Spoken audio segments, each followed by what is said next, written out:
rappelle ce chiffre, 80% des internautes achètent désormais en ligne. Internet est aussi un moyen de gagner du temps et du confort dans ses achats. Je crois pouvoir dire que nous avons presque toujours transporté le premier colis de tous les e-commerçants français ou presque. Demain, le commerce sera de toute manière social, mobile et ludique.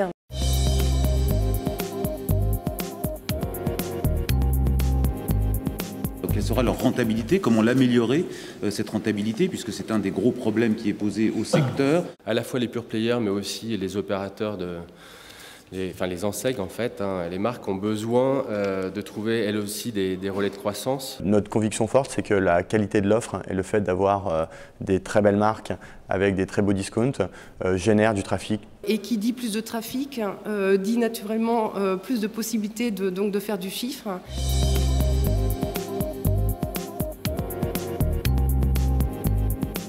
On considère aujourd'hui que le consommateur devient un super consommateur qui est doté de super pouvoirs, c'est-à-dire qu'il peut se connecter n'importe quand, n'importe où et surtout avoir énormément d'informations grâce aux réseaux sociaux et à son mobile sur notre offre, sur nos produits, sur nos marques. Et donc ça nous oblige à un devoir de transparence considérable vis-à-vis du client. La chose qui est très importante à prendre en compte, c'est les aspirations du consommateur sur le e-commerce. Pourquoi? Parce que s'il y a bien un endroit on doit prendre en compte les exigences plus qu'ailleurs du consommateur final, c'est sur Internet.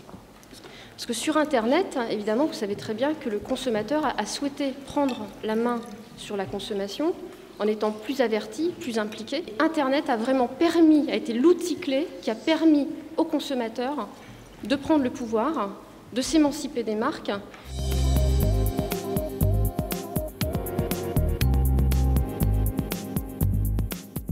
Proposer une expérience à nos visiteurs. Maintenant, encore faut-il savoir le faire.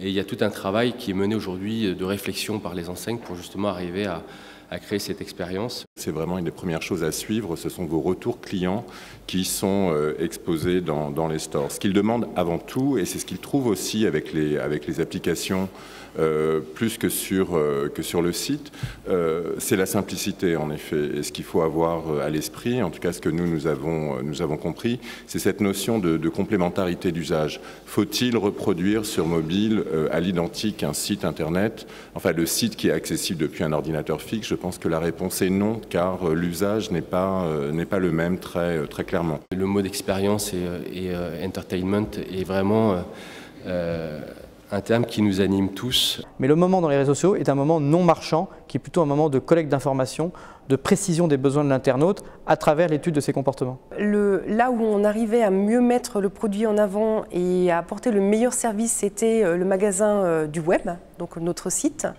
Et on a décidé de se recentrer sur ce magasin et donc de fermer les magasins physiques dans la mesure où on pense que le service qu'on apporte et ce qu'on voit et ce que nos clientes nous disent, c'est que le service qu'on apporte sur notre site est nettement supérieur à celui qu'on peut apporter au travers des magasins physiques. Il n'y a à mon sens pas de vente en ligne de biens, de marchandises réussies sans une livraison efficace. Et c'est vraiment une expérience de bout en bout qu'il faut assurer pour l'acheteur à distance et qui conjugue les compétences et les contributions du marchand, de celui qui fait sa logistique ou de lui-même s'il a fait lui-même et puis évidemment du transporteur après. Donc il y aurait vraiment besoin de mettre en place assez rapidement une structure efficace et indépendante de médiation pour traiter ces problèmes de réclamation et de litige pour accompagner le développement du e-commerce. Il y a deux manières de faire. Madame le disait très bien tout à l'heure. Il y a une manière, c'est de dire « je me cache, je ne suis pas là et rappelez plus tard ». Ou il y a une manière, c'est de dire les choses proactivement. De temps à autre, des incidents à savoir gérer et c'est dans la capacité à gérer les incidents, je crois qu'on arrive à fidéliser aussi les clients, notamment en assurant une information aussi bonne que possible.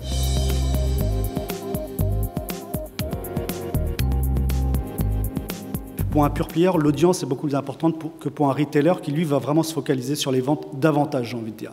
Donc, c'est en train de bouger. L'explication, c'est que c'est vrai que les acteurs traditionnels ont un peu tardé en France avant de venir. Aujourd'hui, ils sont bien là. Pour Pix, ça paraît évident, c'est un très gros client pour notre plateforme e-merchant. Enfin, on ne peut pas signer plus gros client en Europe, puisque c'est le deuxième distributeur mondial, le premier en Europe. Vu que l'accord porte sur tout ce qui est non alimentaire chez Carrefour, sur leur G4, c'est-à-dire France, Belgique, Italie, Espagne, on parle en dizaines de milliards, le chiffre d'affaires qui est fait chez Carrefour dans le non alimentaire sur ces 4 pays. À nous, ensemble, de transformer le maximum, si on se positionne sur 15% à la médiane européenne, il y a beaucoup de chiffre d'affaires à aller chercher pour Carrefour, à rattraper dans un premier temps et pour passer après devant.